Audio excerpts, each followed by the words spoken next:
We are living in an artificially induced state of consciousness that resembles sleep. The poor and the underclass are growing. Racial justice and human rights are non-existent. We have been lulled into a trance. They have made us indifferent to ourselves, to others. We are focused only on our own gain. That is their primary method of survival. Keep us asleep, keep us selfish, keep us sedated. You're listening to Toward Anarchy on the Republic Broadcasting Network. Here's your host, Michael Storm.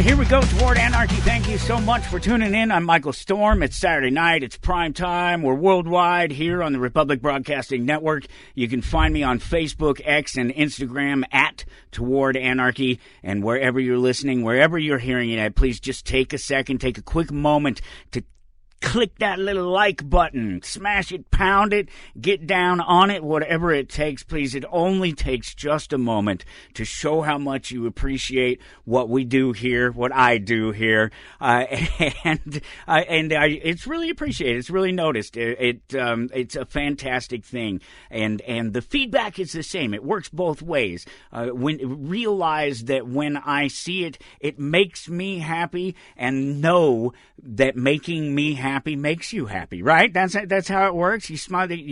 I'm paying attention. That you're paying attention. I got you. I'm there. I know how that works. I know how that relationship between someone like myself and someone like yourself, a broadcaster and a listener, as it were, can go. Just click that like button. I really would appreciate it. Take a quick moment, click the like button, and follow along at towardanarchy.com. As always, no matter where else you go, no matter what else we're doing, you can find us there. And it's always a wonderful thing, because all the links, everything that I talk about, all the information that I provide, some starting point, something is there. You can click a link, or you can at least get a statement on it. It's there for you to investigate and maybe learn a little bit for yourself. And boy, we certainly have a problem with that, don't we? With people just learning and taking the opportunity to learn and using the tools to learn properly, and exercising in a manner that is respectful of the notion of doing it in the first place, but more importantly, it benefits you. You're not lying to yourself. You're not trying to tell yourself that there's something more. You're not denying yourself any truth. You're not hiding anything from yourself. You're bringing it all to the front. You're having the conversation. That's what I try to do. You know that my general intent is not to educate here or to convince anybody of any particular worldview. It's just to talk about the things that I see in my world, and really try to find facts and make it clear when I'm talking about opinion. It should be obvious when I'm talking about opinion, because I'm not trying to suggest that it's fact. I'm pretty clear about that. Hey, it's my opinion. This is just the way I feel, and maybe there's some science or methodology or something along the lines there that would help us point to there being some fact based in the reason why I do have the opinion that I do. But I'm not trying to convince you of anything. I'm not the news. If you want the news, go tune into the news. If you want to hear what everybody is talking about, then go listen to what everybody else is talking about. I have the things that I think are interesting, and I try to bring them into context within the sort of overall arching concept of the show and anarchy, but not to get ever preachy about the idea. Just simple facts and simply my reaction to them, and an honest reaction based on good information and good ideas, so that when my action is when my response is gauged by somebody, that they have to take it within the context of reality, that it has to be, and that they have to accept that it's my honest reaction to something and not something that's a programmed response, which there's too much of. There's too many non-player characters, NPCs. There's too much of that. There's just too many people. There's too much of everything. It's just too big. It's all too much. So I just take my little bit of a world and try not to worry about that bigger part of it. But obviously there's going to be some crossover, and so sometimes we have to hit on some of those topics that are important, some of those things that are in the news and that are making the headlines and that people are talking about, if not for our own reasons, if not for the reasons they're talking about them, but for our own reasons to understand maybe some relative idea. The fires in LA are a perfect example of that, simply because of the economics of it, the politics of it. There's so many lessons to be learned. There's so many lessons to be taught, and there's so many ways to look at it and say, wow, how is it that we've gone this long without learning those lessons, without teaching those lessons and having those conversations? Well, mostly because there's a disconnect between reality and a lot of the people on the left coast, for sure. That disconnect leads them to a worldview that asks the impossible and asks more of than what the world can give, and we're going to get into it because I do not have a guest this week, and I purposely did that. I could have had somebody on. In fact, it would have been a great conversation, but I decided to put that off, as I can and do, and to have a conversation about the fires and about directed energy weapons and about the truth and about learning, and so it's going to be a fun, interesting show. We'll have to see where it really ultimately goes, because I have my understanding, I have my knowledge, I have my worldview, and what I believe to be the truth and what I believe to be my opinion. And I'm going to express those in relation to directed energy weapons, and the possibility, if they could be used to start fires in a place like California or Hawaii. We saw here, what it was 2 years ago, I guess, and whether or not this is a thing.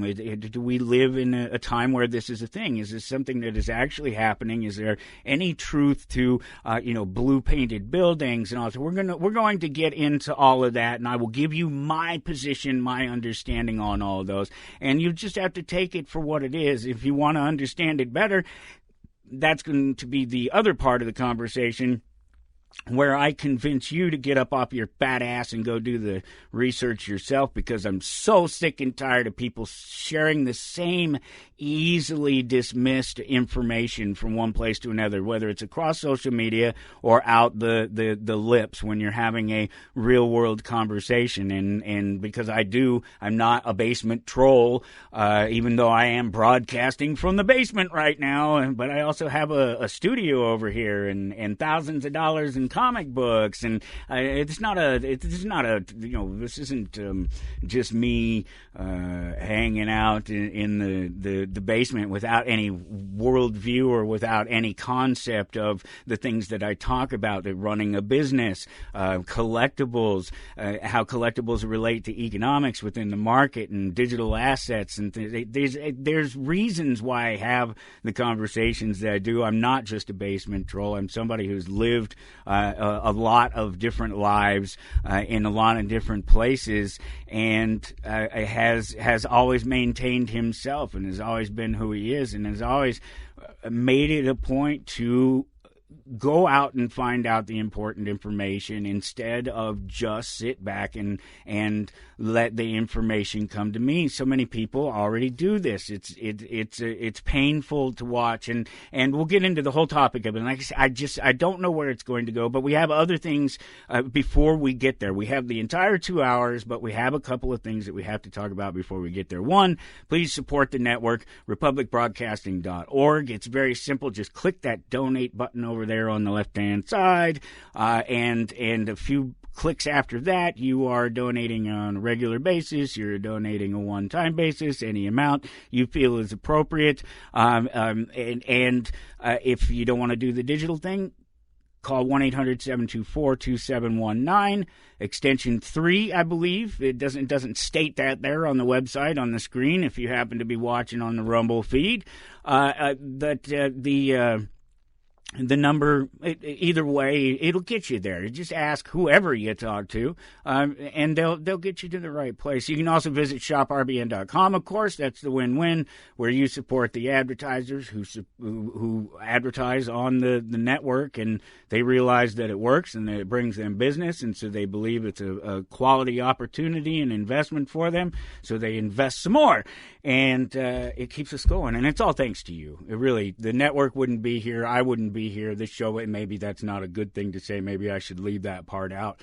The network wouldn't be here if it wasn't for you. Look, I've been here a long time. I've been here a lot of years. Just this stint, I've been here upwards of 6 years now, hanging out. And while I don't agree with every voice across the network, I absolutely agree with their desire to their right to their right of having the conversation, and I just appreciate the network so much for allowing me to be a part of it and bringing me in and remembering me after years. And for what little impact that I did have, it must have been enough that people were like, hey, you know what?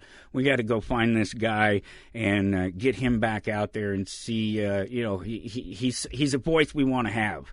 And I appreciate that fact, and I appreciate the fact that I'm here, and I appreciate the fact that it's all because of you, the people who listen to the show. So thank you. I can try to reward you in a little way. What you can do is you can go to the website, towardanarchy.com, and just about any page you can get to one way or another, the subscription, where you just drop your email address in there. Ooh, you try. Well, gotta love radio. And speaking, and just speaking on the cuff, and doing it one time. There's no takes in this. Maybe if I stumble over a couple of words within the couple first seconds of starting the show, I might be tempted to stop and restart again. And I do a sound check before. I'm trying to get myself in the habit of always remembering to do those simple little things like that. The little sound check. Just make sure everything sounds good. Make sure the buttons are on. Because I struggled with the audio here over the last couple of weeks for some reason, because some program or something, some update or something reasserted control over my audio, and it kept adjusting it when it shouldn't have, which is not good for somebody who gesticulates like I do and is also reactive to the conversation, to the topic that I'm talking about. If it's something that deserves a brighter attention, then I'm going to give it to it. But if it's something that dissolves more of a solemn, maybe a quieter conversation, a tone of voice to have the conversation in, I'm going to get there, and the stupid microphone has to work both ways. I need to be sitting here trying to mess with it. I need it to work out the gate, because it is just me. There's no producer here trying to make sure all that. That was always my job on the other side of things for years and years, was as a producer. When I wasn't doing my own show, I was a producer. And that's what I did. I sat there and I made sure the levels worked all the time, made sure the guys could be heard, made sure the commercials ran on time. And boy, I know what it's like for the guys there at the network who are sitting at those boards, who are taking minimal pay to do the work that they do. And, just to reiterate that point one time, support the network. Please support the network. TowardAnarchy.com. Drop your name in that email box wherever it's at. There's always a spot. It's either at the bottom of the page. You can always click the subscribe button, and it'll just take you to a page that will allow you. And if you need to, you can reach out to me. I can remove you from it. You can remove yourself from it. There's nothing. I won't spam you. I'm not trying to sell you anything any more than I kind of relatively do here. Like I have the hats, the Read Band Books hats that people could buy if they wanted to, and of course they could always shop at the store. They could reach out to me through the store for the comic books and the things that I talk about. So I'm never trying to sell anybody anything. It's just updates about the show and what's going on. And until they're all gone, and I have a lot of them. Thanks to the Mises Institute, they sent me all these copies of Economics in One Lesson by Henry Hazlitt, and And I've had these conversations, all these hours and hours and hours and hundreds and hours of conversation that I've talked about, and all the economics and politics that I've talked about, and the anarchy, all these deep ideas of them. It's life experience for me, save for literally 2 books, and this is one of them, Economics in One Lesson, Henry Hazlitt. It's the only economic book that I've ever read that in its entirety, and learned something from that wasn't just about manipulating numbers in economics, as it was about understanding why economics is economics, and the importance of why money should be a certain way and why we should treat markets a certain way. These are the things, the ideas, not the numbers. I've read other economic books for the numbers, for study, had to do those kinds of things in college and in school. So I've read them, but there's nothing like this. This explains what's important about understanding economics, not the numbers, not how they manipulate it per se to support them and to validate their manipulations of the market. This cuts through all of that, and it's very short. How many pages is this book even? And this one, it's 200 something, 210, 211. 217 with the 218. Where are we at? I'm trying to get to the last one. I'm getting there. Okay, 218 with all of the intros and the glossary and stuff like that. So it's a very small book, and it's a very important book because it opens the door. It's like that.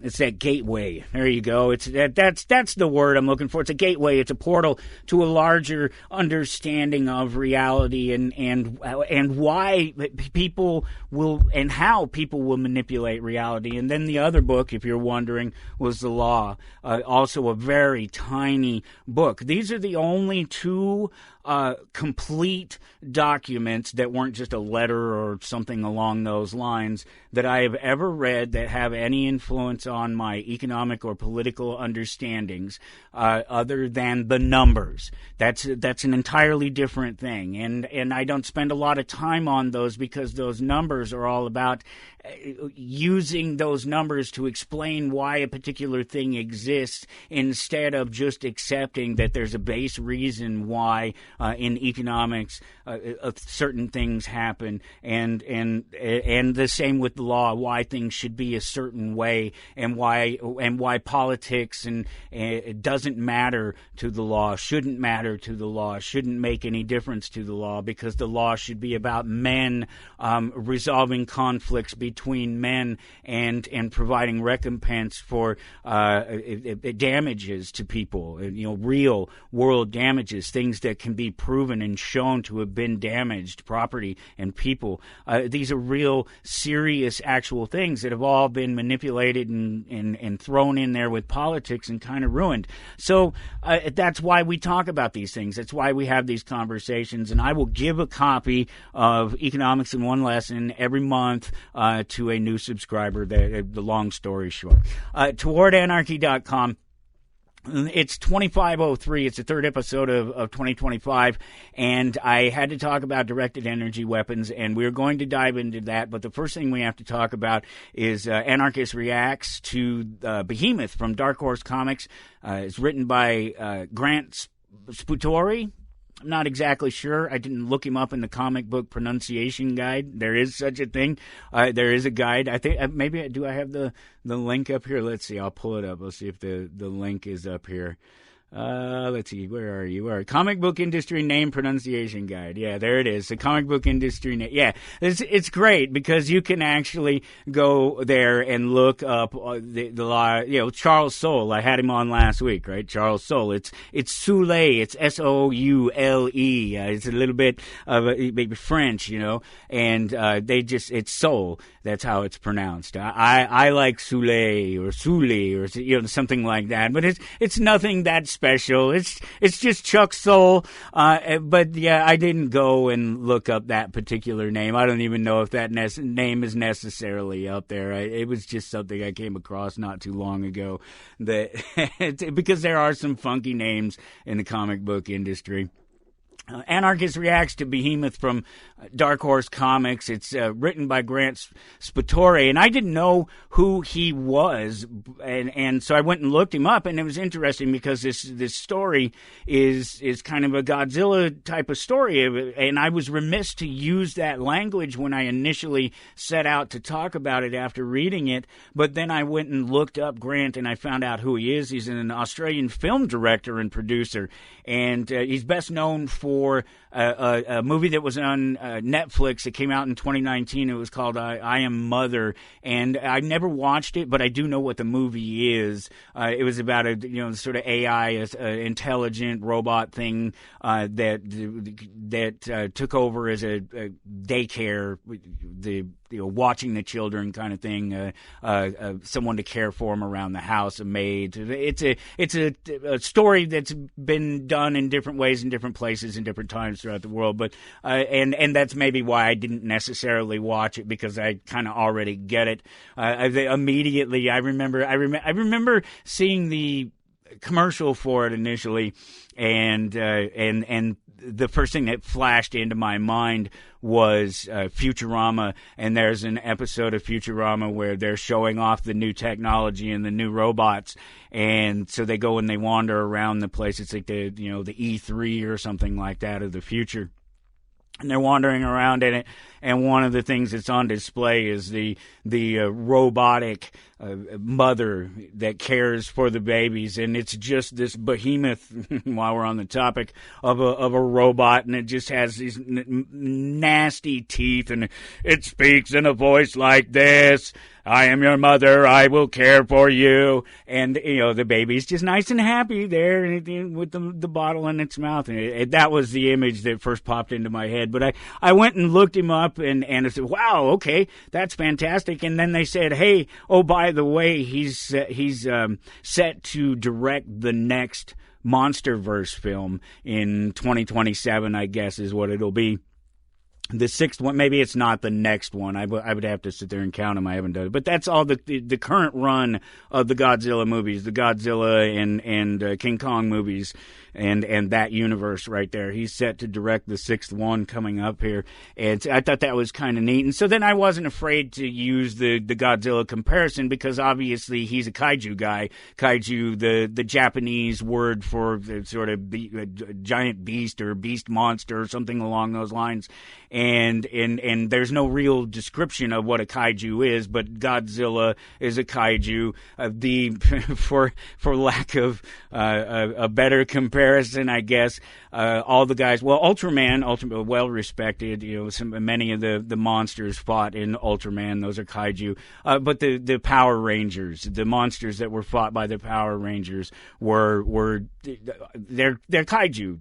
They're giant, beastly monster thingies, and so I wasn't afraid to use that comparison at all, because along with Ryan Engel, the other writer, this story Behemoth it's about this monster that rises from the depths of the ocean, and sort of you get to see a few scenes of it making its way to shore, destroy a boat here, there, so the docks here, and it finally makes its way into the city proper and is just sort of destroying things, and may or may not be chasing Sarah, one person in particular.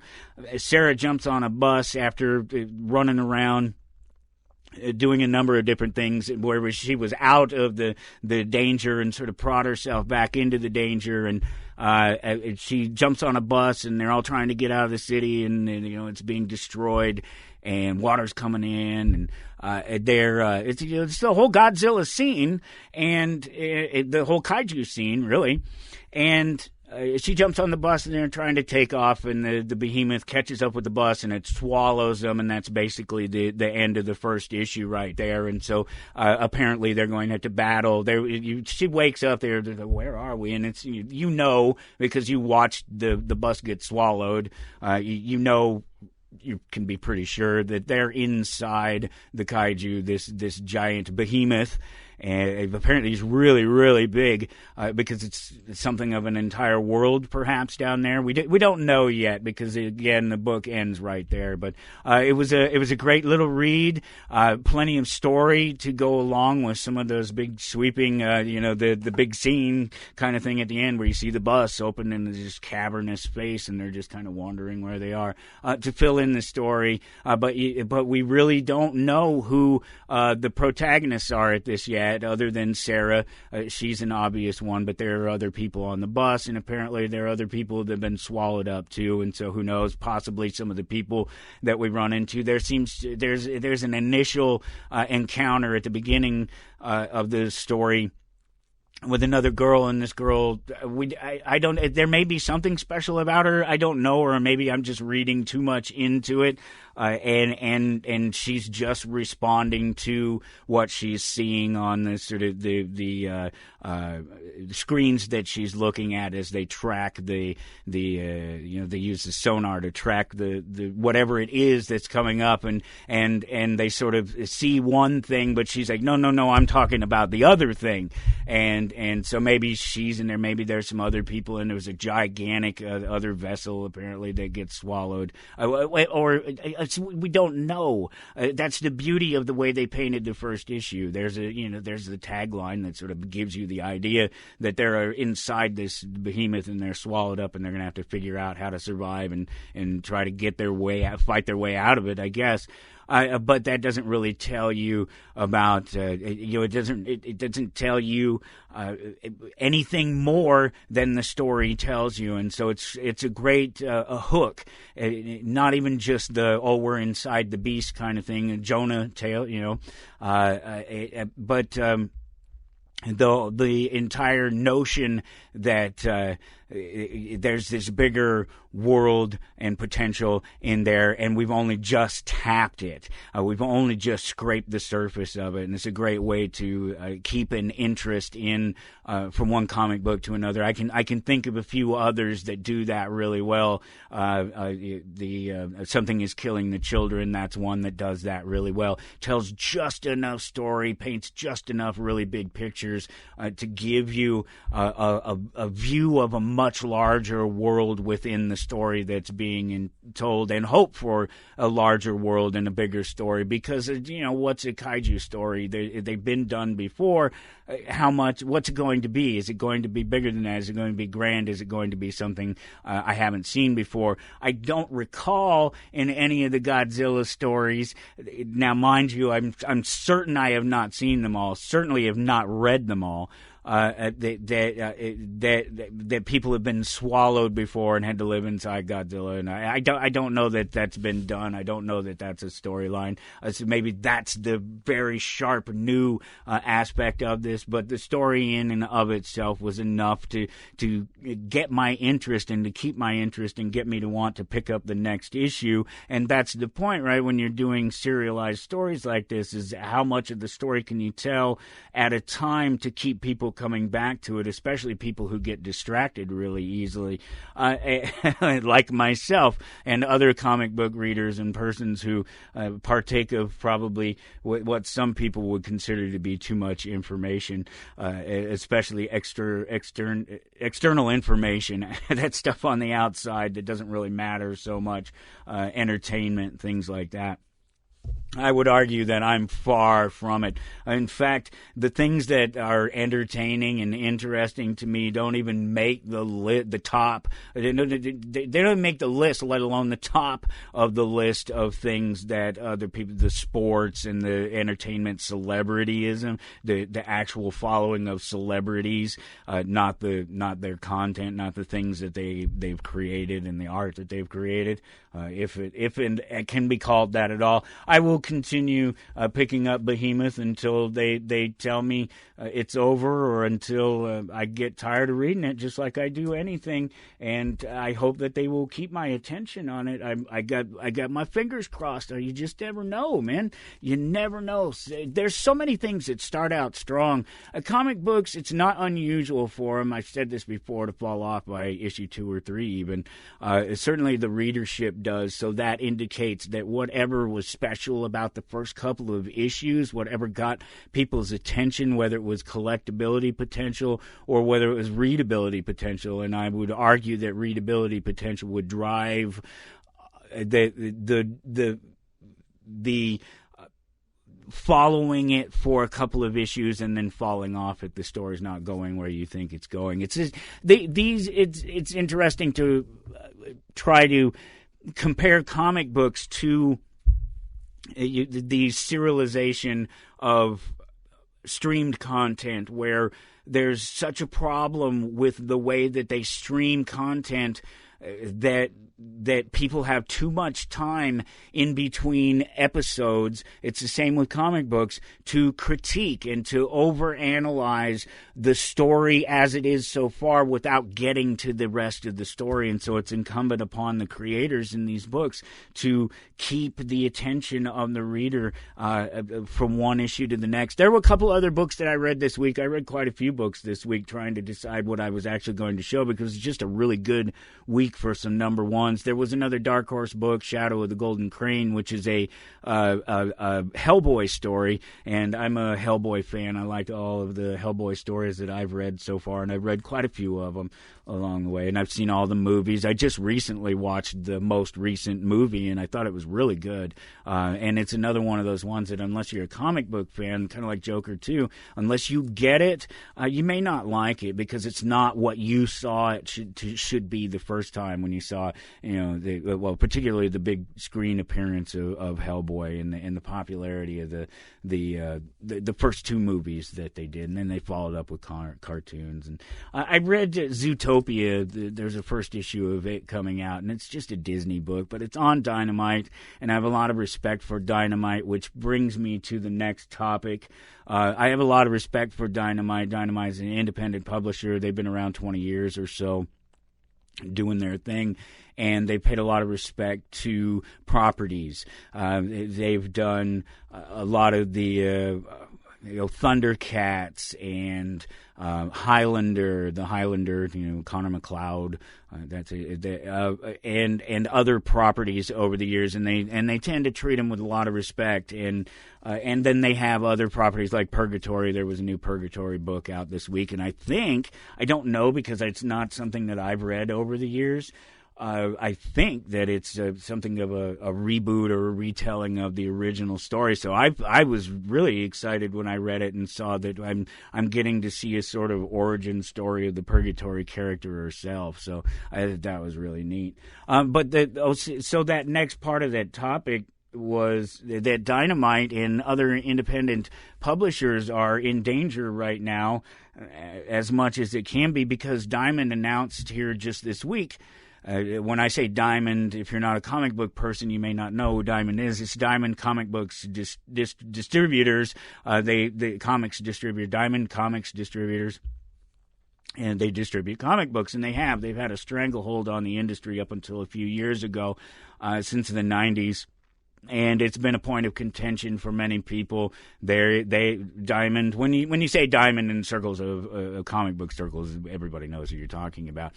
Diamond has been. People say Diamond has been directly responsible for the failure of a lot of comic book shops, smaller shops, because of some of their.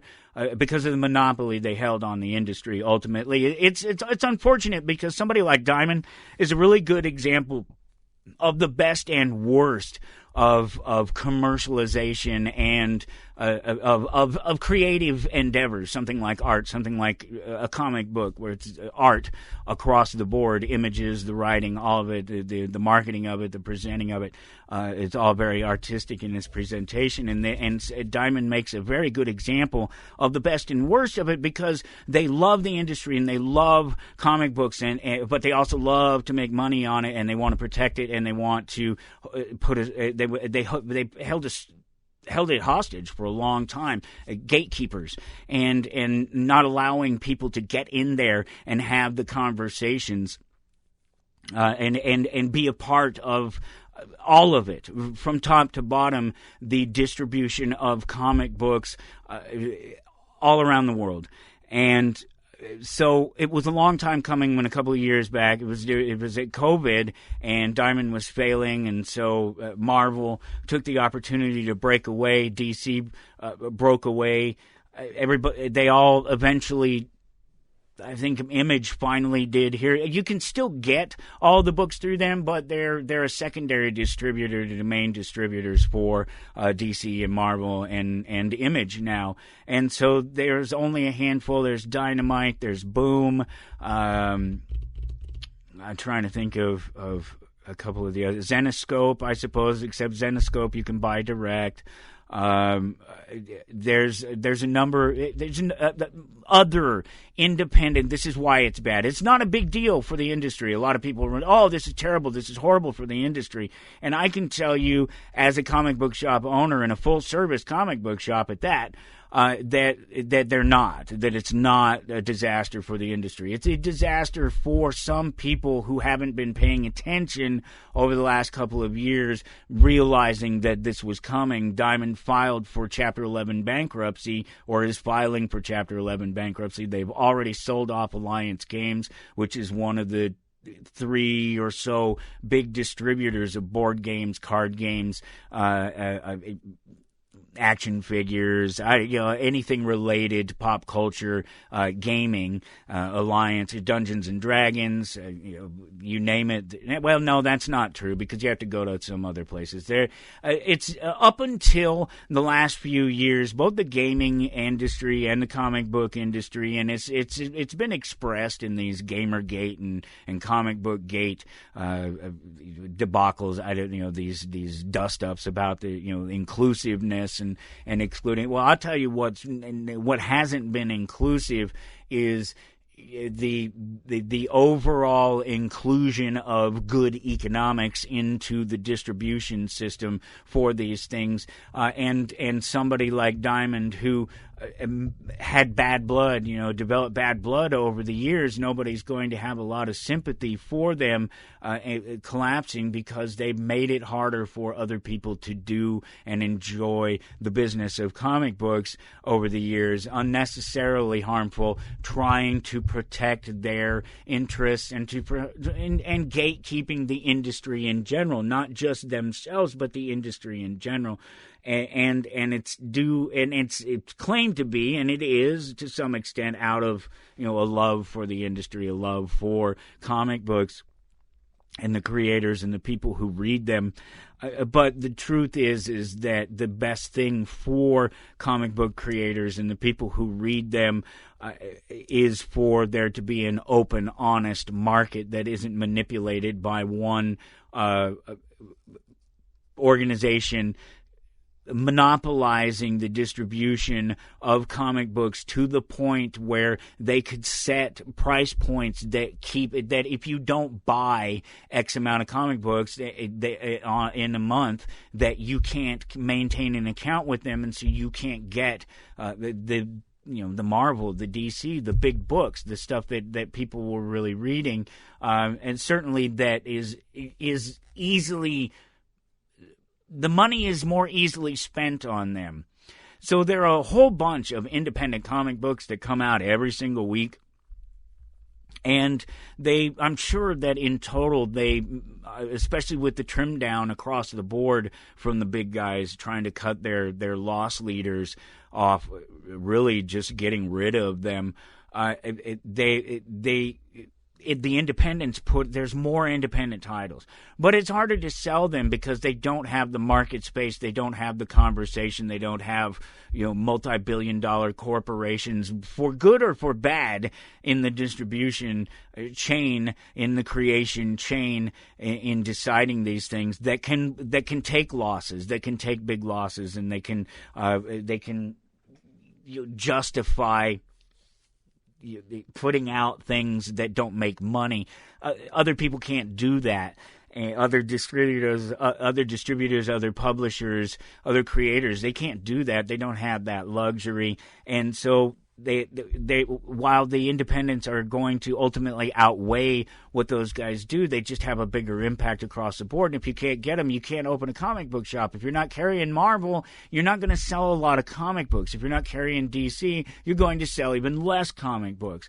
If you're not carrying Image, you're going to be selling a lot more less. Dark Horse, a lot more less. You keep adding those, and eventually it's a dollar number that you can't keep up with every month, and you can't supply, and so you can't keep an account, and that's one of the things that Diamond did. But it's not going to destroy the industry.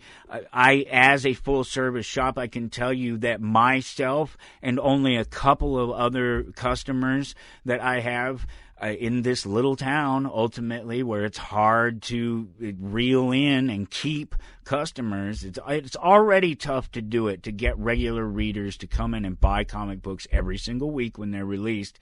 But to keep them and keep adding to it and keep growing that, I see the trends in what people are reading, and I can tell you that if you give more attention to the independents, they're going to blow the big guys out of the water, because everybody already assumes they know what they've heard from the big guys, and the big guys have stumbled. They've failed quite a bit as they've tried to pander to particular audiences. You may not know the specifics of the details of the comic book industry itself, the gaming industry itself, but I can assure you that it's the same problem that all the corporations, all the industries are having across the board, with having to deal with feelings over facts. Let's just leave it at that. We'll just leave it at that. There is so much more that we could continue to talk about in the realm of geekdom, for sure. There's a couple of shows and things that are out right now, stuff that I've been doing and watching and taking in, that I've been entertained by and enjoying. But I really want to spend as much more time in the show as we can talking about the directed energy weapons, because I just don't know where they're going. And I know you guys want to hear that too, especially across the network. I know you guys want to hear that, because you're looking for an answer, and I don't know if I'm going to give it to you. I don't make any friends doing this stuff. I don't know if you have figured this out over the years, but I don't make any friends doing this stuff because I try to provide an honest view of anything that I'm looking at. I don't play the political side of it. I have my worldview and my understanding, and if I don't have an understanding, I go out and I find it if it's important, and I bring it into my worldview, and I try to adjust my understanding of it. I'm not accepting anything at face value except for the things that I know to be true, and so that means that most things that don't happen in my presence, that aren't otherwise questions of morality or science, things that can be proven within fact or can be argued. Many of the moral arguments can be made from a very realistic point of view, and so they don't require study or research. They just require acceptance, that they're simple statements. Everyone has the right to their own life and their relationships and their love, and to pursue those things throughout their existence as best and to their abilities, without the interference of anyone else, period. This is a fact. It may be an opinion. It's certainly been framed as an opinion, in the face of society or government or authority, but it is an absolute fact, and I will not waver on that fact. And so that's not the sort of thing that I'm talking about when I'm talking about maybe going out and learning a little bit more, getting a better understanding of something to come back to come to my own understanding. Again, I'm not doing this for your benefit. I did this for my benefit over the week. I spent the last week, hours, going through. It's not months, it's not years, because it doesn't take that much understanding. It really doesn't. This is not a thing where you have to continue to relearn the basics. That's what I was trying to get at with the economics. Most things are true of this. You don't have to go back and relearn the basics. We're not trying to reinvent the wheel, and it's the same with directed energy weapons. Nobody's trying to reinvent the wheel here. These technologies exist, period. They are an absolute reality. So let's just start there. Directed energy weapons are a reality. They are a fact. There are different types of them. They work on the electromagnetic spectrum, which is a spectrum from audio to visual and non-audible, non-visible lights and waves, various types of waves that the radio waves, microwaves, laser light itself, UV light. These are all within the electromagnetic spectrum. But lasers and radio waves, microwaves, millimeter wave weapons, these are all a thing to one degree or another. You have high energy lasers, HEL, that's an HEL, HEL, high energy lasers. You have MWs, millimeter wave weapons. You have HPMs, they're high power microwaves, and all of them. These are all different things. They all do exist, and they're all various forms of them. There's so many different types of them, from very simple to very complicated and large, and they all require different power sources, and they are they're limited in scope by reality, by a certain framework of things that decide how effective they are, including distance, the quality of the beam, the color of the beam, the wavelength of the beam, the target, the range of the target, how far the target is away when you're talking about these things as trying to use them as a weapon. The target composition, what the target is made out of, the atmosphere that the beam travels through degrades the beam quality. So the beam quality that you have initially is going to be far different than from the beam that you get depending on how much further it is and which type of these weapons there are. There are different compositions of them, as well as different overall types, like the microwave or the radio waves or the lasers or what have you. Those themselves can be composed of different elements, different circuitries, different pieces of hardware for them to be delivered. So there's all these different things out there. Most of them are small. Most of them are defensive. That was one of the things that I found out. So what I did when I set out to look at this, I set out not to start with a preconceived notion, although I do have one, and my preconceived notion is, from my own understanding of technology, as limited as it may be, and physics, again, as limited as it may be, it's definitely a layman's understanding of these things. I'm always honest about that. That's why I have to go and look if there's something more I want to know about it and do the numbers, not just the basic understanding. I have the basic understanding. I get that the world works within a certain framework, and that framework is called physics, and that there are certain things that do and don't happen, and certain ways that things respond when you interact with them, and this is the case with these weapons and these technologies, and so it's just about going and finding out, how. Let me give you an example of how I am in terms of trying to remember whether or not, or to refresh my memory to an idea. I'm typing and using words all of the time, and I'll use words that maybe I've used them a little bit. Maybe I've used them a lot. Maybe I've never used the word, but I know what the word means, and I'm going to use it for the first time. Any one of those situations, but the one that's most important is a situation where it's a word that I use all the time, but then I go and I look up the definition. I do this all the time. You could look at my phone. You could look at my internet history. I look up words all the time that I know what the definition of them is. But I look them up to make sure that, that it's not just me, that it's not just my use of something or my understanding of something, that it's an actual fact before I go ahead and try to use it and push it forward.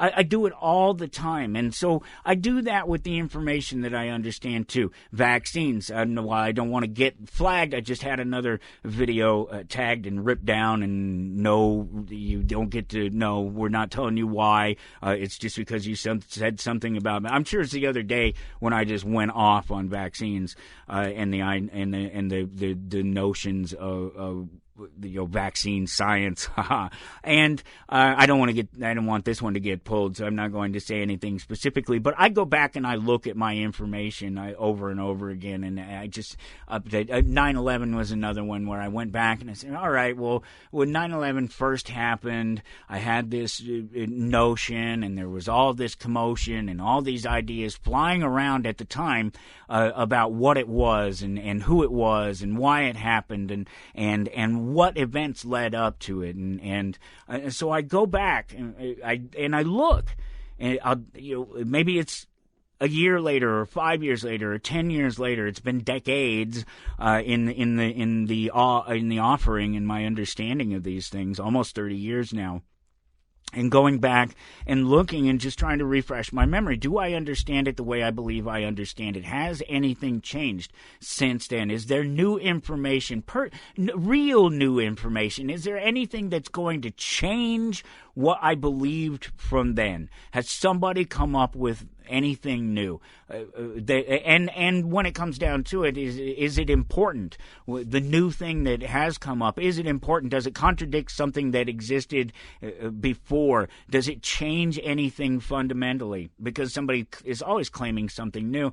And it's very frustrating, whatever the topic is, to have what you consider around you to be smart people who are using their intelligence to think clearly and to otherwise try to provide honest information as they go through their daily lives, whether it's across the social media or whether it's in their interactions with individuals at work or in their family, whatever it is.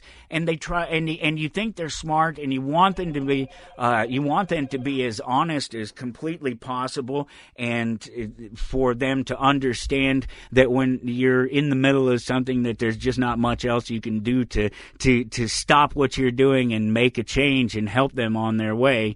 That's just no. I'm trying to get at a point here, and I will get there as soon as I finish fiddling around with what's here in my hands. Oh, Jesus. It's been one of those days. It just really has. It just never stops. It just, yeah. I was out just before the show and out in public and on the streets, and I just, and so, yeah, I'm just having I'm not having a breakdown, but I want to have a breakdown. It doesn't work like that. It's just not that easy. Ultimately, what I set out to do when I went to look at this stuff, I just got interrupted, and I'm so pissed off, and I want to take a breather. Luckily, we just have about 5 more minutes before it's the actual break at the top of the hour, so that's not going to be hard to do, because I want to regather my thoughts and I want to jump back into this, but I want to kind of set the scene as we go into the next complete hour talking about the directed energy weapons and my understanding and where my understanding comes from, and that I'm going back, and I went to academia, I went to the military, I went to the industry. I went to industry and what they're doing with science, and I even went to politics, and I went and looked at what Congress believes and what they understand. And so I went to all these different places to find the information about these directed energy weapons, and in particular if they could cause the recent fires like we're dealing with here in California now. I'm not in California. They're dealing with there in California. Yeah, let's clear that. I'm not on the team. I'm not playing. It's not my football team. It's not my California. It's not my problem. But I am talking about it, and so are they. And in Hawaii here a couple of years ago, and whether or not these things are true. And just to be anecdotal and kind of a jerk, it just was hilarious when I got this sort of Mr. Moneybags, the Monopoly guy, right? He's got the dollar sign bags in his hand, and he's rich, and he's wearing the top hat, and he's just and he's the clowny sort of elite banker, gangster, politician guy, generally speaking, that I kind of picture in my head, just a joke of a caricature, really.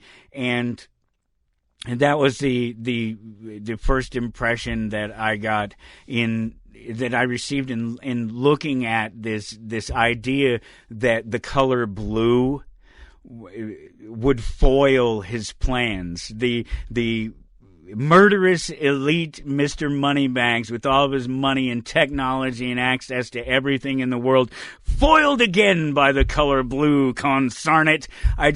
The whole notion to me is just laughable, especially when you're talking about the fact that all you would have to do, you let every building in China paint the roof blue and do their thing, and turn the entire nation of China across the board into one big blue thing, and to just change the wave of the laser.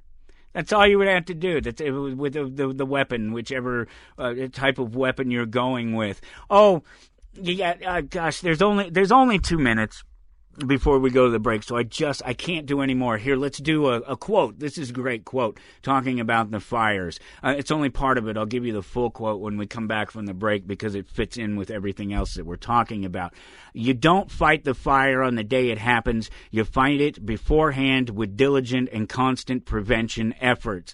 And I believe that it was from an LA Times commentary. It was one of these stupid things where it just frustrated me. I guess maybe if I try to do it really quick before we go into the break, what I'll do is I'll pull up, I grab the quote, and as often happens, I close the stupid window behind me, and so I didn't note exactly where it came from. It didn't matter. I didn't care where it came from necessarily, because that's one of the things that we'll discuss as soon as I come back from the break, is why I'm not sharing a great deal of links. Even though I looked at all these different links and read all these different PDFs and all these different sources of information, I'm not sharing any of them. Well, that's not true. I shared one. I'm not sharing them because nobody cares. Nobody cares. That's one of the things that I keep being confronted with about any of this stuff, is it's nobody cares. Nobody cares. And so I'm not going to waste the time to do it. You're going to go out, you're going to believe the smartness of it, the completeness of it, whatever it is, or you're not, and you're going to go out, this stupid thing. I don't know why. I guess apparently there's a limitation. Laguna Beach learned its lesson. LA Times, I was right. It was LA Times. I knew that. I believe it was just an opinion letter. It was in a letter to the editor. Okay, I just wanted to confirm that it wasn't an official source. But you wouldn't have given a damn anyway. If you're going to believe what you want to believe. I've been doing this long enough. I've wasted enough of my life trying to understand how you can present something with perfect facts in a good way, with all the right information, and how people will just completely ignore it. So I'm just telling you what I found. You'll go find your own information. I'll give you a basic launching point, and that's just about it. And we'll dive into that and the conversation of directed energy weapons right here on Toward Anarchy when we get back.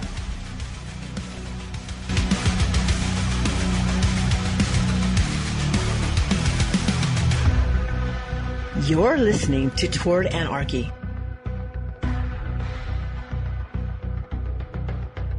You're listening to Toward Anarchy on the Republic Broadcasting Network. I don't have to tell you things are bad. Everybody knows things are bad. It's a depression. Everybody's out of work or scared of losing their job. The dollar buys a nickel's worth.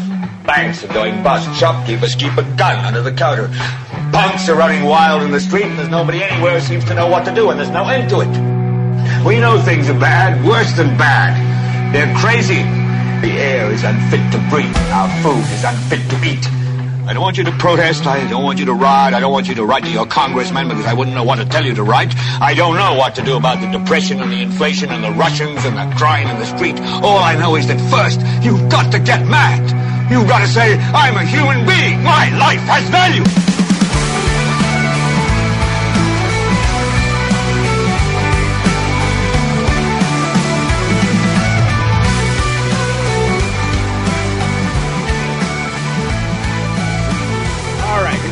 Into hour number 2. Boy, I'm really excited about this. I'm really looking forward to doing this because there's it's exercise in learning the truth and trying to understand, trying to make sense of something, and that's a fun process. It's a wonderful process. It's a good thing that everyone should try to get themselves to do every once in a while. We forget how to study, and we take for granted that maybe we need to stop for a little bit and maybe take some notes and write some things down and do a little bit of research and not just accept, even when we know.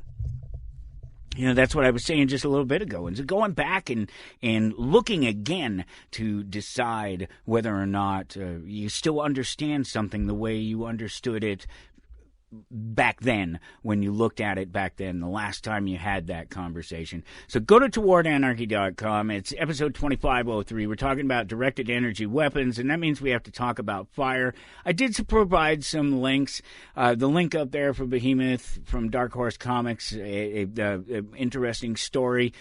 Talked about it last hour. That link is up there if you'd like to find out more about that. If you ever want to get one of those books, any of these books that I talk about, or any other comic book, it doesn't matter where you are in the country, we'll ship stuff to you if you reach out to me at the store. We'll find it for you. If we don't have it, we'll ship it to you. We love to just make good deals with people anytime. So if that's something that you decide, hey, feel free to reach out. I'm not that hard to find. And coming at the end of this month, the beginning of next month, I will expand on that, and it will go even further. But just for now, just it's safe to say, if you want one of those things that I'm talking about, reach out to me. I'll find it for you. And there's other links up there. And when I left, I had shared this quote with you. There's more of the quote. I'll read you the whole quote.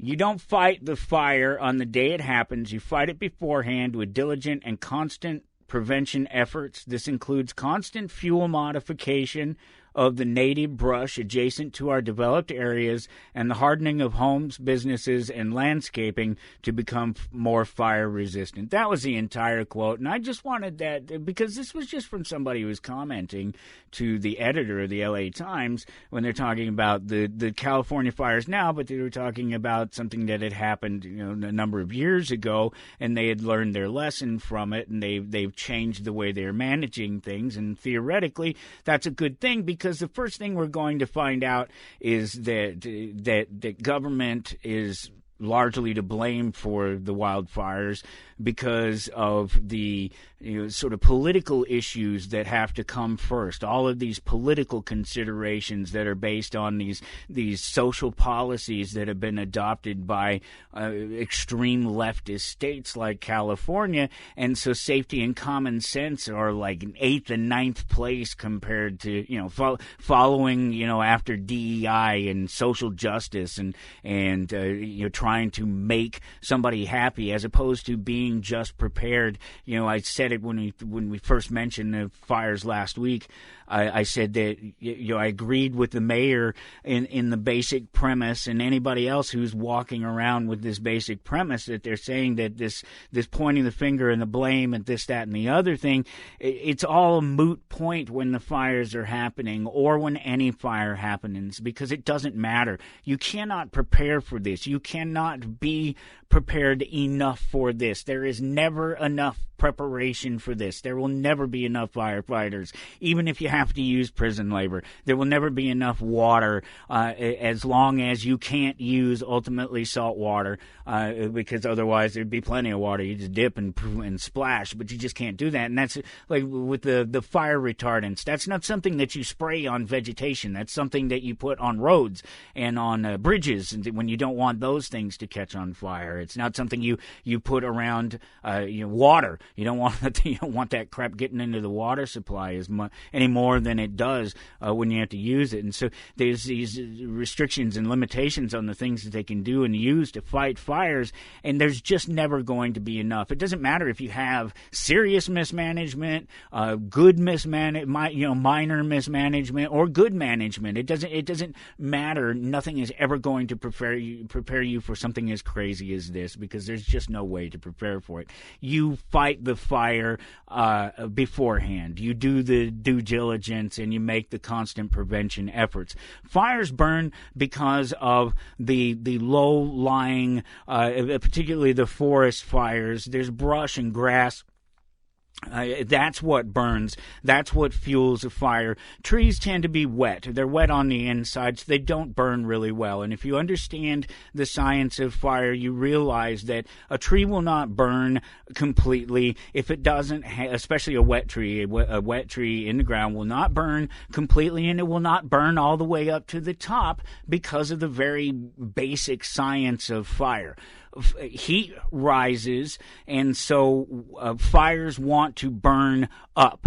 But fires will only burn up for as long as the fuel will let them. So a fire that's moving through a forest is burning the ground level material. That's its main fuel. The trees will catch on fire, and particularly at certain times of year, certain types of trees that are experiencing damage from infestation. We have that going on in many places in America in our forests right now, various infestations, and these things all contribute to the combustibility of fire, of trees, and and how a fire moves. And then you add in wind and other considerations. But generally speaking, a fire that is not being blown around is going to burn up. Fire wants to burn up, and it will burn up for as long as it can based on the fuel. And so what will happen is a fire will burn up a mountainside, not down a mountainside per se. If you want a fire to burn down a mountainside,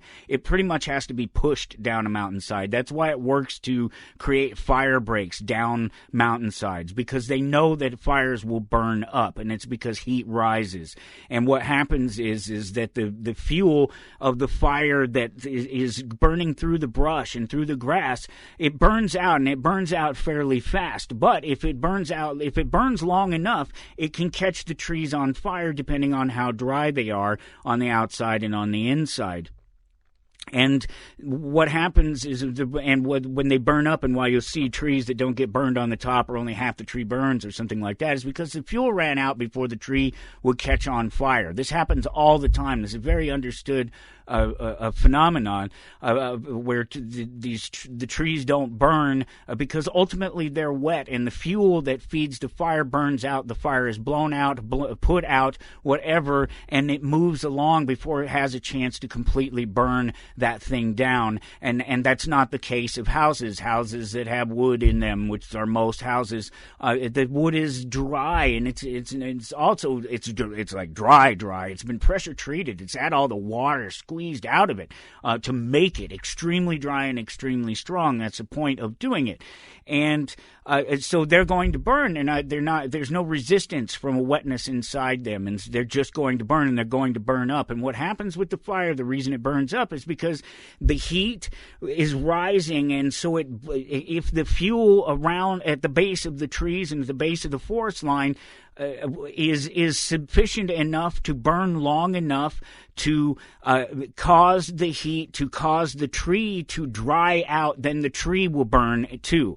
Or if the tree is already dry, obviously, if it's dead, if they haven't been cleaned out. And we have all these problems with the Forestry Service, well-known, well-understood problems of them not doing this, particularly in these leftist states where they don't want to deal with the hassle until something massive like this happens and a whole bunch of stuff gets destroyed. And then what you get is to, California Governor Gavin Newsom there laying out his vision for LA 2.0 while he's standing in the burned out ashes of LA 1.0, which is exactly the sort of thing that has some people that some people will use to try to prove an extraordinary claim like the feasibility of directed energy weapons being the cause of a fire. And the elite want to usher in a wholesale change over to smart cities. That's one of the arguments. That was the argument in Maui. That's what they're saying is the argument in California for why these directed energy weapons were used, why somebody would use them, because they want to burn out just the buildings. They don't want to just destroy the surroundings. Well, obviously, many of these people are not paying attention, and the surroundings are being destroyed. And so that's one of these big arguments about it, and who can blame anybody when I watched it? I saw him do it. I don't know if it was actually live or if it had been recorded and they played it later, but I saw it when it first aired, when the guy was standing there talking to the governor, and there's just this backdrop of burned down buildings and burned out homes, and he's talking about LA 2.0. He's talking about how they're going to really ease restrictions on development and try to help speed up the process and eliminate some of the paperwork and things that could hold up the process and the development of this new LA 2.0. And it's no wonder that people will take something like that and run with it, especially when their worldview is already turned to a certain direction. And so let me just kind of start over with the directed energy weapons thing.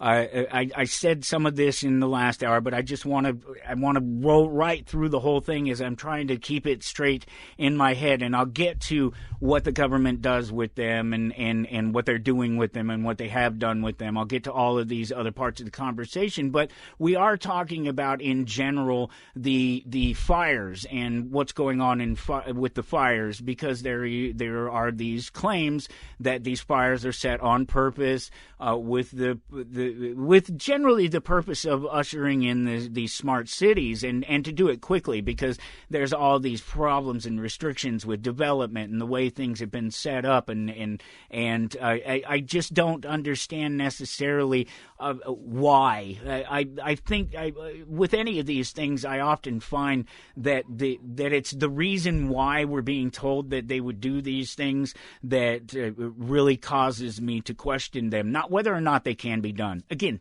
DEW, directed energy weapons, exist. They are a real thing. There's absolutely no question about it. We've all seen them. Well, maybe we haven't all seen them. Many of us have seen them. I have seen them. They exist. They are mounted on machines. They're mounted on some vehicles. They are mounted on boats. They are mounted on planes. And all of these various labels, lasers and types of weapons have their different advantages and different and disadvantages.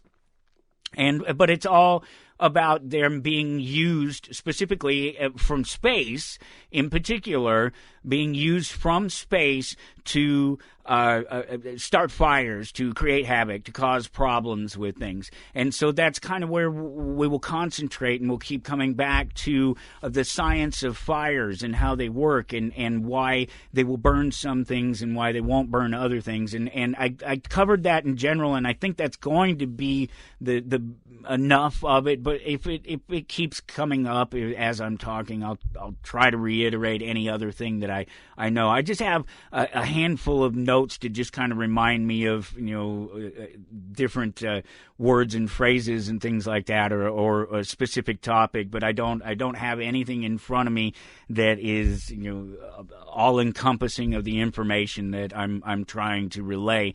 I'm just having the conversation. It is just me going through the process that any normal man could go through, given the tools that any normal person can find and use at their fingertips to find out information about this and decide for themselves whether or not more information needs to be found, whether or not these things are real threats, are real weapons that people are using. And the short answer is yes.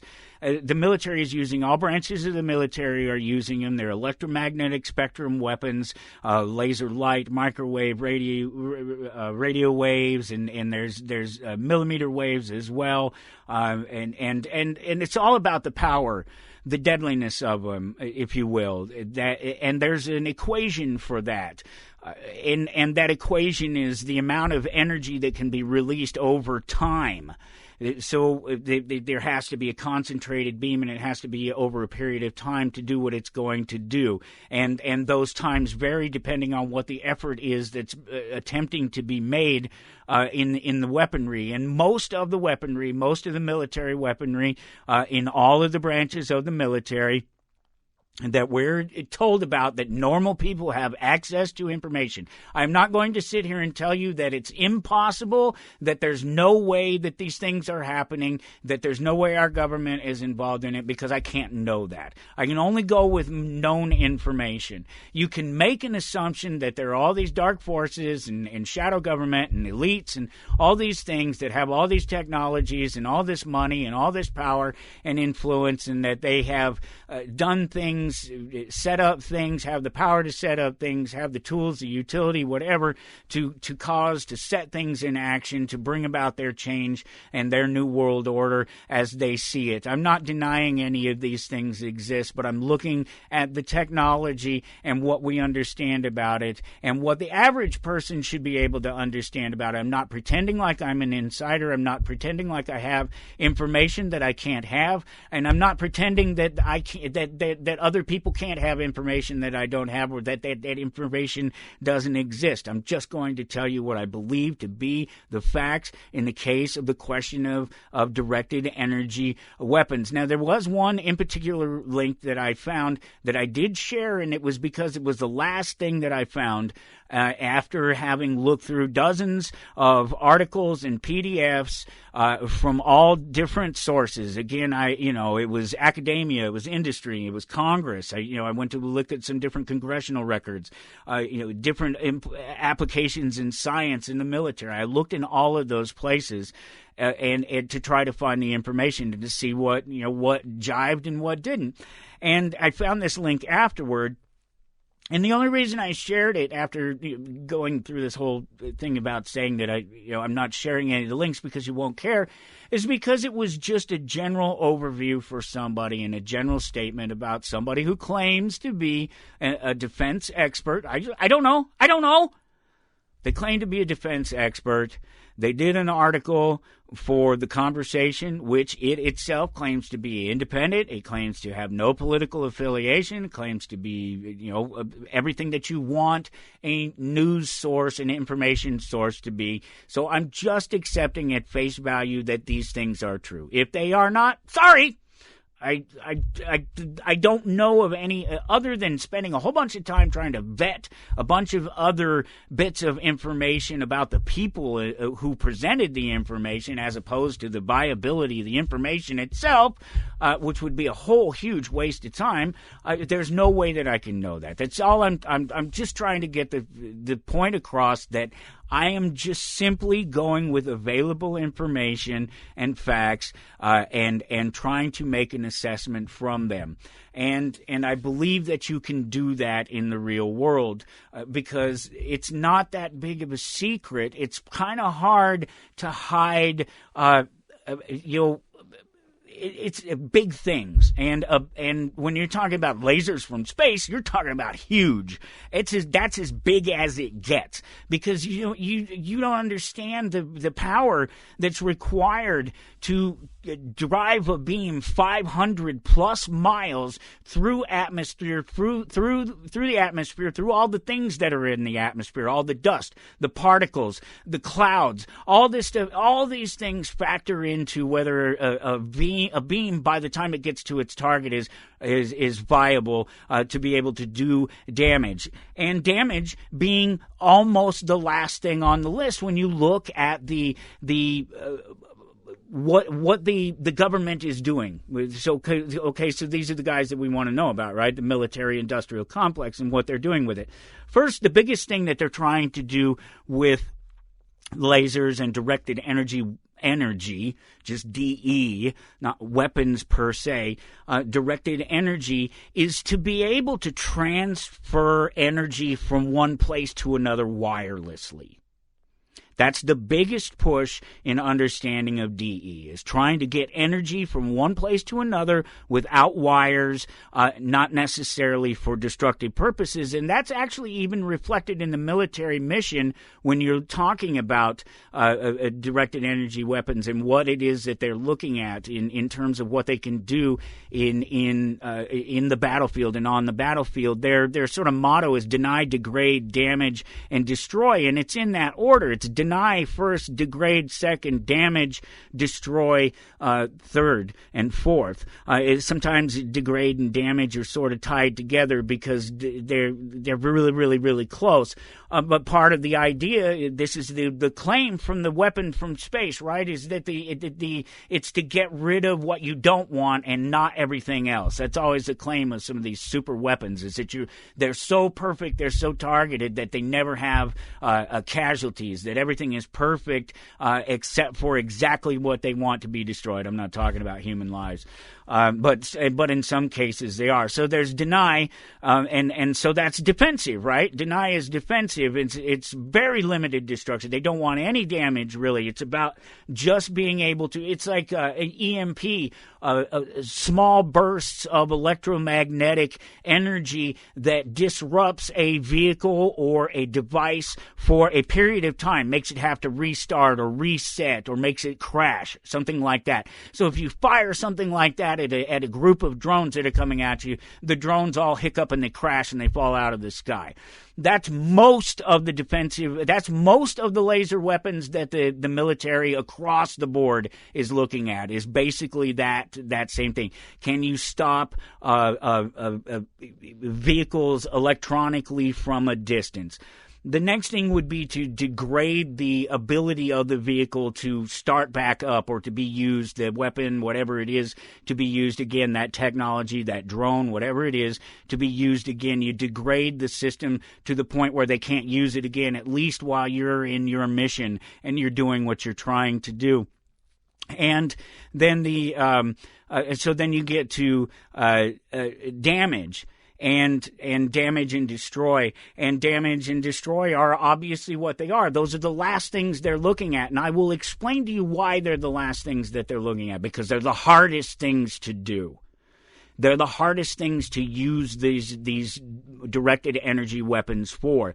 There is no, because of the limitations of power and the other things that I talked about. You have so power, the deadliness of it. When you're talking about how deadly it is on the other end, how destructive it is on the other end, it's a math equation, and there's all kinds of different equations. That was one thing that I found out while I was looking through it. And they're still in the process of developing equations to try and explain how energy gets from one place to another, by a beam of light or wirelessly, and how much of it they lose, and how to calculate that in more precise ways. They're still working on things like algorithms to do that. So that tells you about where they are in the process of making these things into weapons. You have the beam quality, you have the ability to track and control. Everything moves. The entire planet is moving. The vehicles are moving. The drones are moving. The ship that the laser is mounted on is moving. The moon that it's mounted on is moving. If you're going to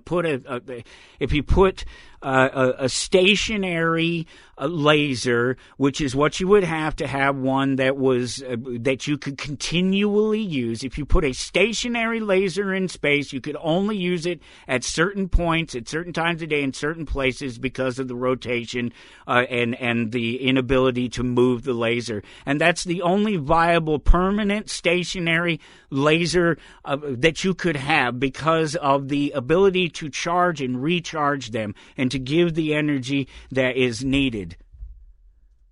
2, 3. So you picture you have a base on the moon, and you want to have the laser up there, and this laser has to be powerful enough to hit the Earth, and it has to go the distance from the Earth to the moon, which is significantly greater than, say, a satellite in low Earth orbit. The 500 miles or 500 to 1,200 miles is the low Earth orbit range.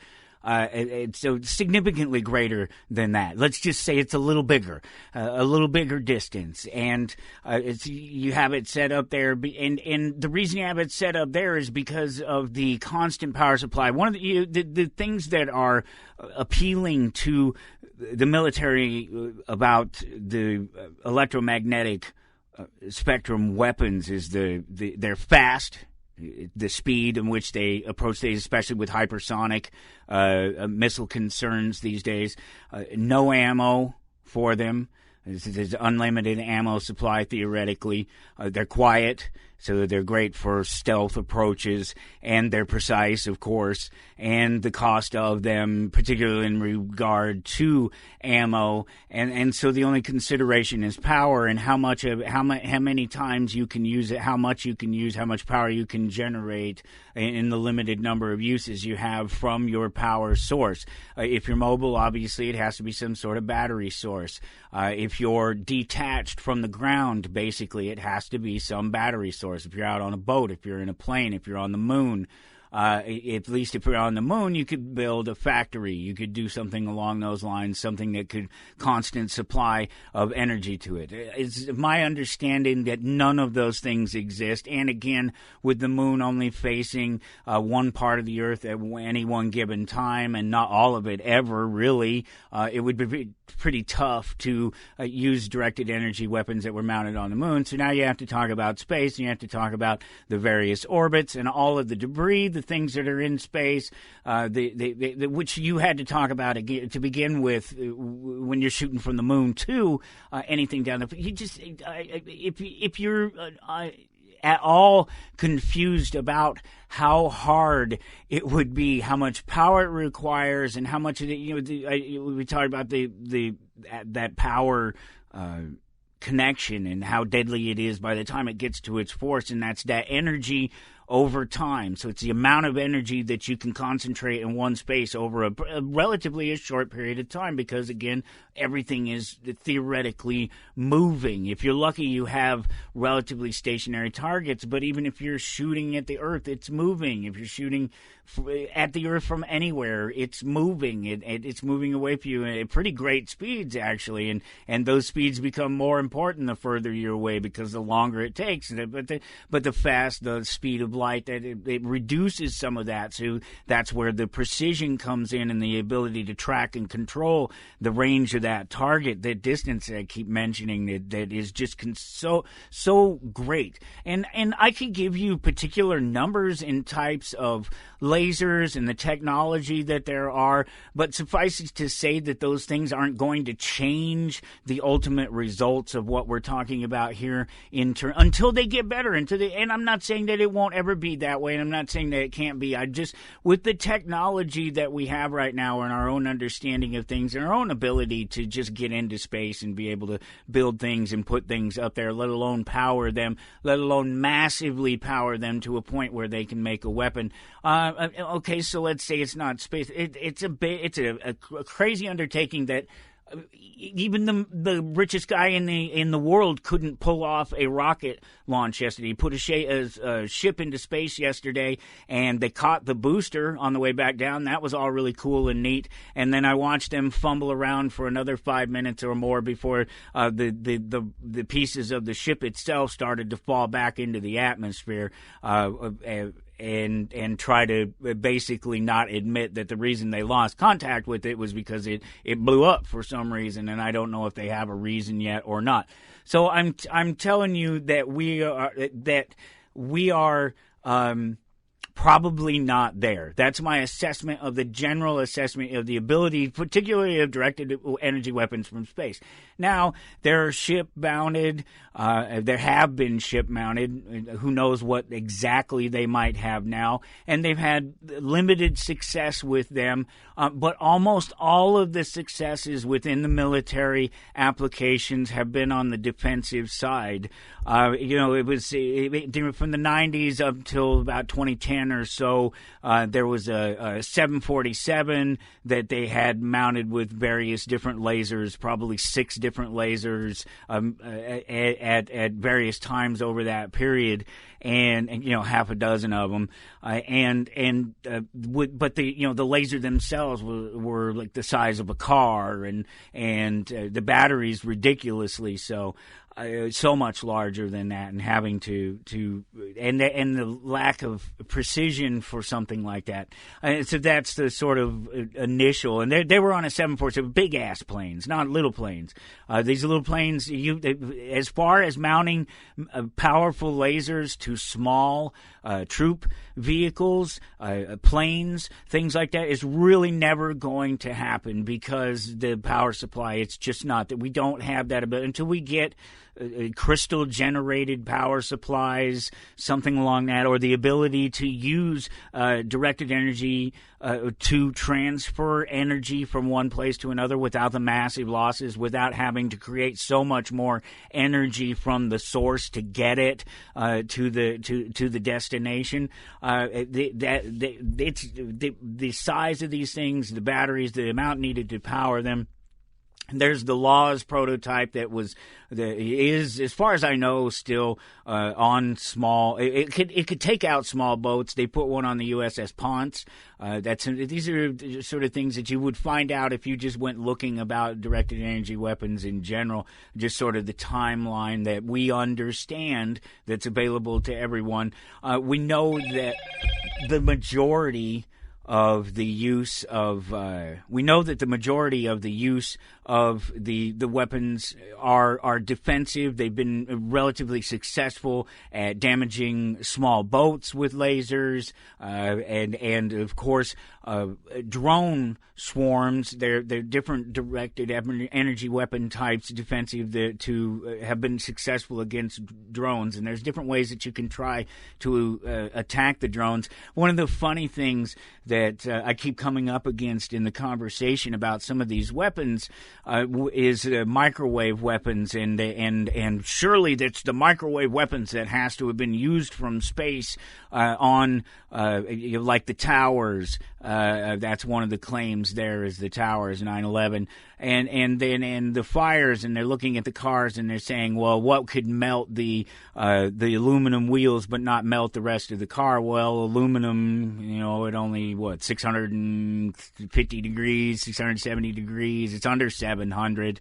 Whereas a wildfire, most forest fires, even a low-level one is going to burn 800 degrees. It's the higher-level ones at 1,200 degrees, something along those lines. And presumably they could get even hotter, but there's sort of average 800 to 1,200 degrees. So a regular fire absolutely could melt the wheels on a car without damaging much else on the car. So there's other ones. Oh, one of the great ones, and then I'll come right back to that one. One of the great things is the images. There was one in particular, and I believe it was from Maui. I'm almost certain it was from Maui. It was from this long strips of road, sort of houses on one side and maybe beach on the other side. I'm really trying to remember the image, and there's just this row of destruction, and you see these cars all parked along this way, and there's this one blue car, and it's not damaged really. It's maybe a little bit scorched, but it's obviously clearly not damaged like the rest of them. The rest of them are kind of burned out husks, whereas this is mostly blue. It's hard to tell. The pictures aren't great, at least not the ones that I've seen, and I didn't go much further because the claim was that blue vehicle survived one of these shots by one of these lasers from space, and it doesn't hold if you just stop and look at the picture for 1 second longer. It literally doesn't hold anymore. And it's one of the ones that's it's still going around social media that people are pointing to. And I've noticed some that we're talking about, you have to watch out for the sort of manipulated images and things, people playing with the pictures and mixing fire pictures from other fires and different claims. So it can be a little bit confusing, and you never know when you're looking at a sort of original or real picture anymore, so you have to try to roll it back as far as you can.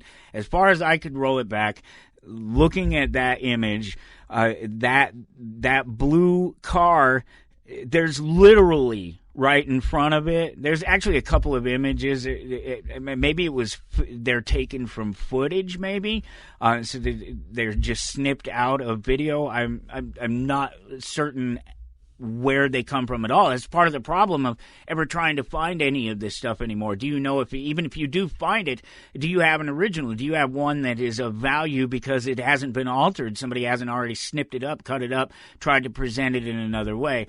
It's obvious to me from both the pictures that I've seen, in particular of the blue car, that there's a white car sitting right in front of it that has almost no damage to it whatsoever. So it completely obliterates that particular claim in that space. But I've seen a number of others as well, continuing with the claim of the blue defense. Oh yeah, I just see the elite guy that he has machinations to rule the world and to cull the population and all the things that the New World Order is going to do, and they're just once again foiled by the color blue.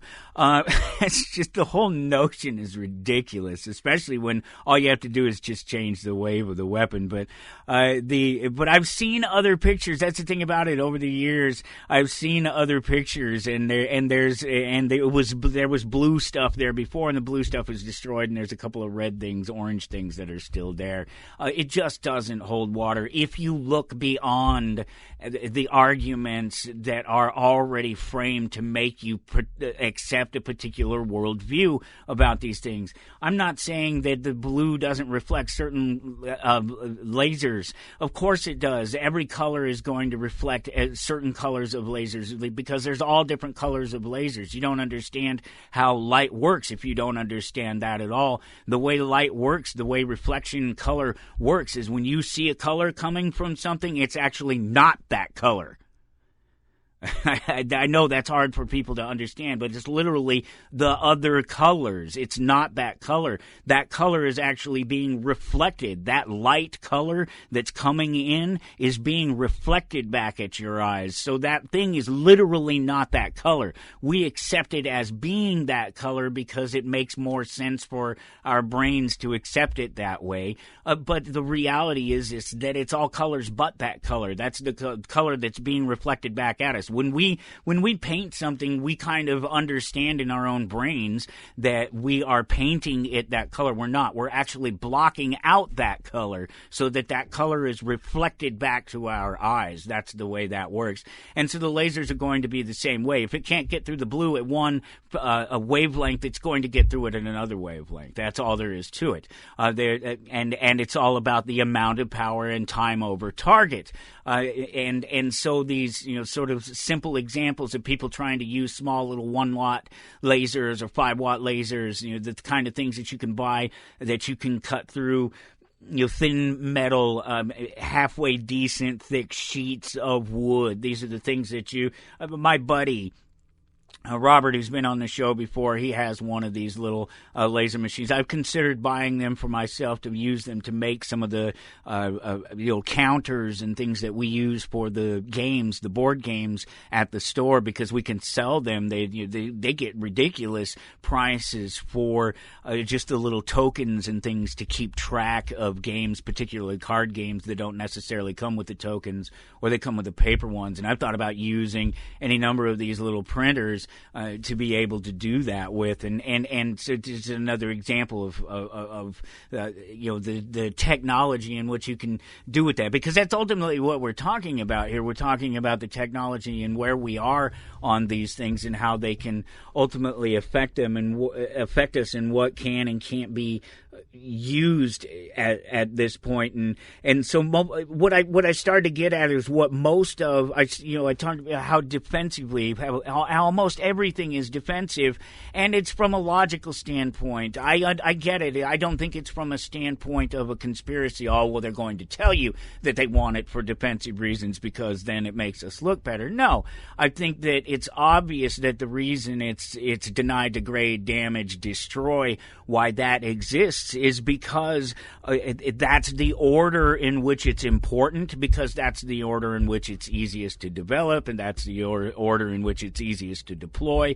I think it's obvious in these cases, and that the most of our lasers, including, I was talking about the one mounted to the boat there, that I believe they still use, the Laws laser. It sounds all super deadly and cool and can be used for a number of different things, but its major reason for existence is intelligence and surveillance and recon. That's the ISR, the ISR. That's its main usage. And again, I don't believe that there's any reason to tell me that. And that to not be true, trying to cover up the power of a weapon. I don't think that's the way we work. We don't need to work that way, especially in this digital age where they're going to know. The enemy's going to know. So what you want the enemy to know is, if they haven't seen it in action yet, is that you have the big weapon and that it's capable of everything. And then you use it for what it's actually useful for.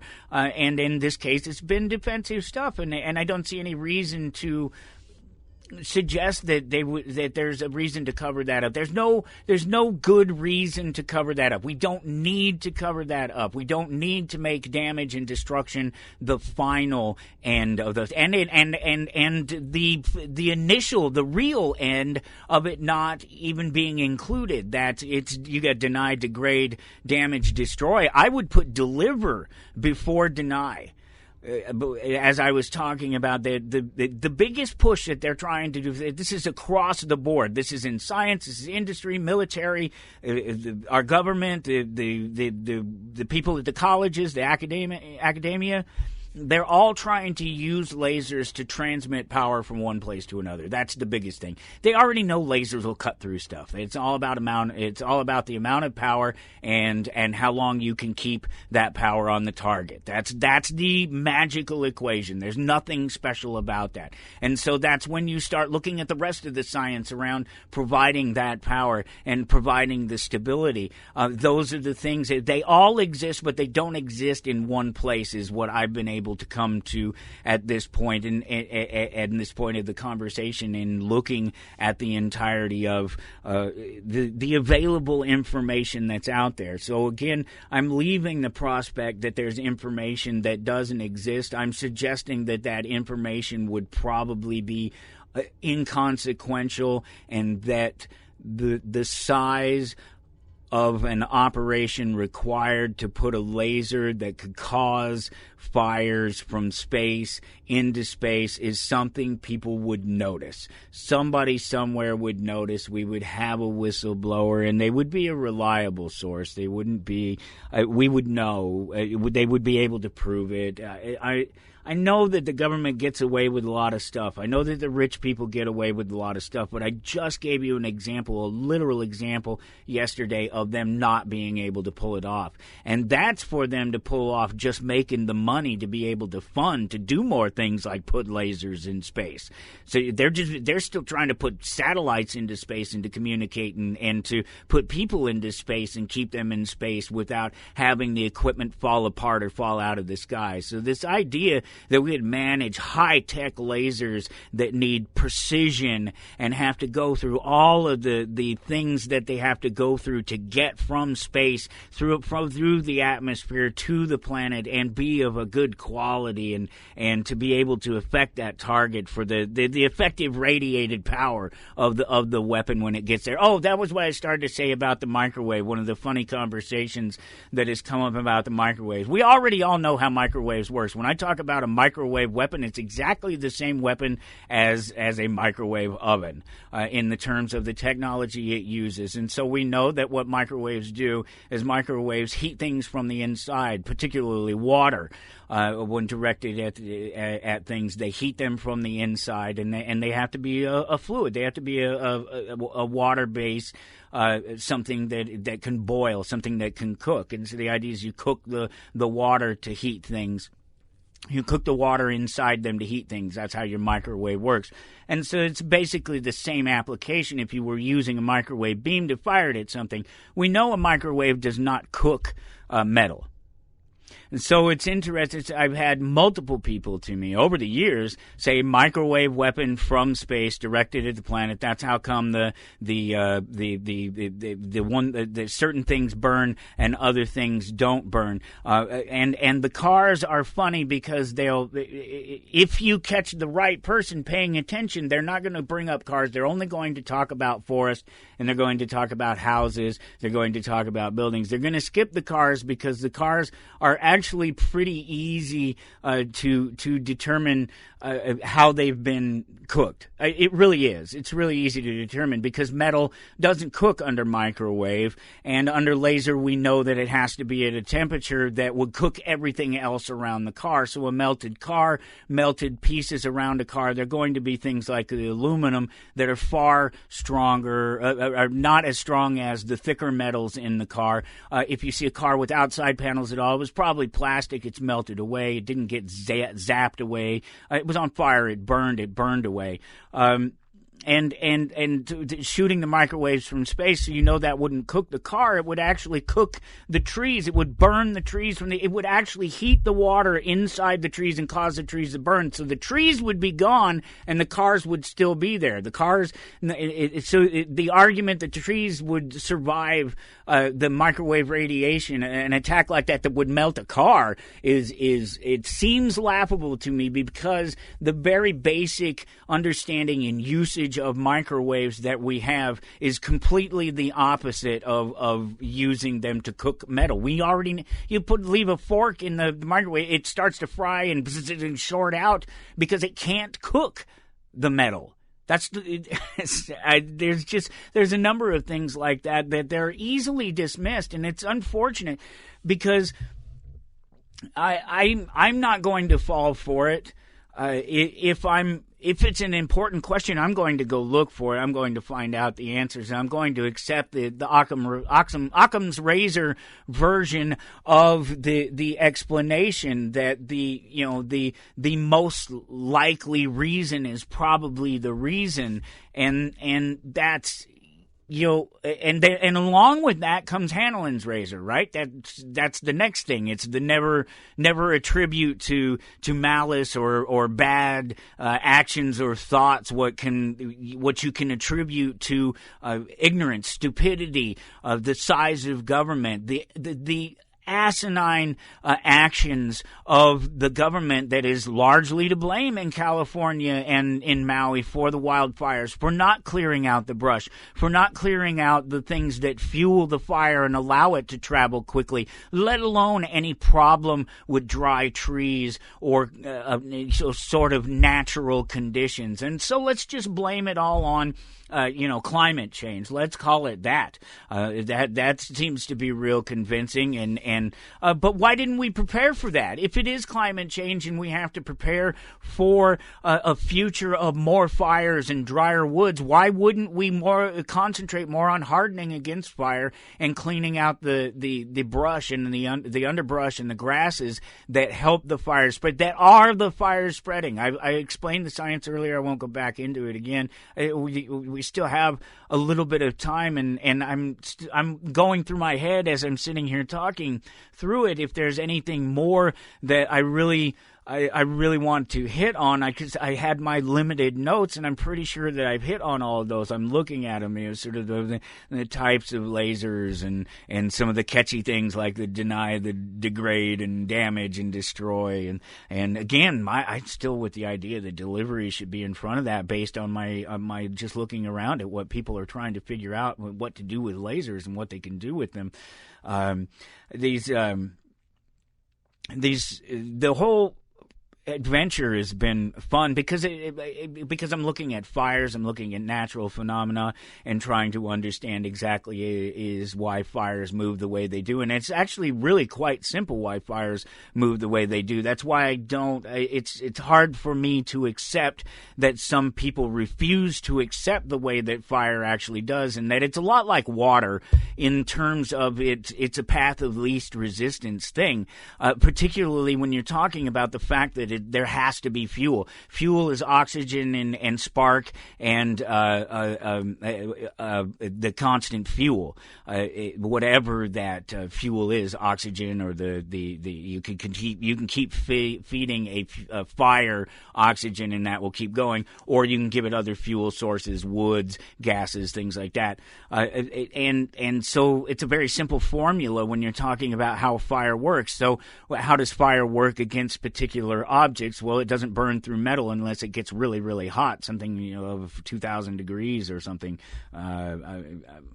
Again, I could be more specific about some of the numbers and some of the powers of the lasers, but I don't think that they're actually particularly beneficial. I think that those are literally the things that I mentioned it earlier. It came along with the economics and when I was talking about giving away copies of Henry Hazlitt's Economics in One Lesson for anybody who signs up for the email list. Not anybody. I'm picking one person. Sorry, not everybody's getting one. I don't have that many. They would give me a whole bunch if I keep hounding them about them, but maybe I should get through the ones that I have first, and I don't want to give them all immediately away. I want to spread it out. I'm trying to get some people to sign up, and you could take your email off the list. I don't think it would be very sporting, but you could sign up for it, try to win, and then remove your name from the email list, I guess. You could definitely do that, try to win a copy of it. But it came up in that sense, in understanding it. So if you want to know the numbers and you want to get into the details of how things are actually working and not the basis of why they work, that's when you start going and looking at those numbers. Well, what is the laser? What is this? I looked at those, and they don't convey well without particular imagery, and there's too much of it, and there's different ways to display it when you're talking about the types of lasers that you have, what their capacities are, slab lasers, you get gas lasers, you get different, and that's just the laser types. There's the rest of the weapons on the spectrum, because it's really across the spectrum that they're looking at all of these things. They're looking at everything from noises, the perceptible noises, imperceptible noises, all the way to visible and invisible lights. Like the image of I think it was Maui fires. It was somebody came along and doctored an image, or AI created an image, and it was a beam coming down from space, hitting the beach on one of the islands. I'm pretty sure it was. It sort of very classically looked like an island, looked very Hawaii, if you will, and it's fake because you wouldn't see the laser light. It's highly unlikely that you would see the laser light. When you play with one of the little laser pointers, it could depend, but it's highly unlikely that you would see the laser light. You play with one of the little laser pointers, you can't see it until it hits its target. There's generally, you can put things in it, through it, smoke, things like that will cause it to be visible, but it's generally speaking not visible, even though we know it's a red laser light beam because it puts a little red dot on the wall when it gets to it, or actually it reflects a little red dot, and we discussed that too. Well, laying down the science today up in here. Having a little bit of fun with it. And again, this is just me looking at the available information and just trying to ascertain whether or not it seems realistic for these things. You could, I guess, as things go and as they get smaller, mounting things to large planes and stuff like that are going to be more common, and you have these little directional mirror things. But as soon as you start bringing mirrors from the point of the production point of the laser, from the source that it comes from, whether it's the gas or whether it's a slab or whatever these various forms of materials are to create the lasers. And once you start adding mirrors, you start losing power. That means you need more power from the source. The further you get away, I mean, all these things, just looking at them, it all seems to come together to me to spell out it's highly unlikely that you could use these weapons yet at this point to successfully start a fire, specifically burn certain items and not others. I'm pretty sure that what you're seeing in images when you see fires that haven't burned a thing, I'm pretty sure there's a natural reason for it. There's wind, there's water, there's how fire reacts, there's the thing that's being burned. There's the temperature of the fire. Can we settle on the Occam's razor and the Hanlon's razor explanation of things like this? I don't know. That's why I started the whole conversation with suggesting that I don't make any friends here, that I don't win any hearts over on this, because I absolutely believe that the world elite could and would do something like that if they had the power. I just don't think they have the power. I just don't think the technology exists. I think it's on its way. I think it can. I think already the ones that they have already can be misused against us. All the weapons that the state has can be misused against us, and that's why I believe that the Second Amendment at one point in its existence and should now stand for the idea that we can all have these things, and we all, every single person, every single people, get me with some of these words. Everyone has the right of self-defense, and they have it with all of the different tools and all these things that are out there. And so nobody, no government, no person, no a group should be able to limit what other people have. They can have what they have. They should not be able to limit what other people have unless they use naked force and aggression, and that's government. It is naked force and aggression wrapped in legal right to do so. And they do a lot of things. They do a lot of terrible things to us. I think there's easier ways to kill us off than trying to put giant lasers in space on floating platforms or stationary platforms, given what has to happen to transfer a laser and the energy.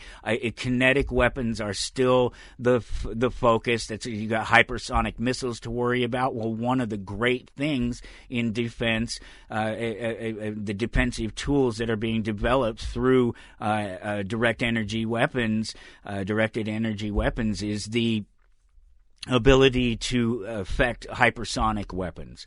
Whereas the kinetic weapons can't catch up with the hypersonic weapons, and would have to be sort of, and the hypersonic weapons can be moved. That's the thing about the hypersonic weapons, is that they can be reprogrammed, and you use computers and technology, and they can be programmed and reprogrammed on the fly to get to their target and avoid things that it can see, that it knows are there. But if it doesn't know where an invisible laser, invisible electromagnetic spectrum weapon is coming from in defense, it can stop it. And so that I assure you that given the technology that does exist with hypersonic weapons, that defense is a priority for any person, any group within the military who claims to be looking for ways to defend America and defend against the weapons that the enemy does have.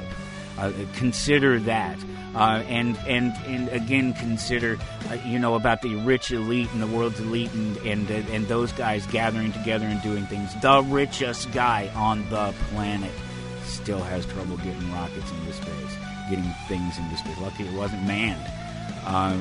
Look, there's a lot involved in what people are calling directed energy weapons and where they're concerned with these fires. I just don't think there's much there in reality. There's a lot of claims, there's a lot of talk, and a lot of hype. But what I'm looking at here in front of me, I don't see it. I just don't see it, and that's the best I can offer you for it. That is my anarchist audit of DEW, and Dr. Lloyd will join us next week. You take care. We'll see you here on Toward Anarchy.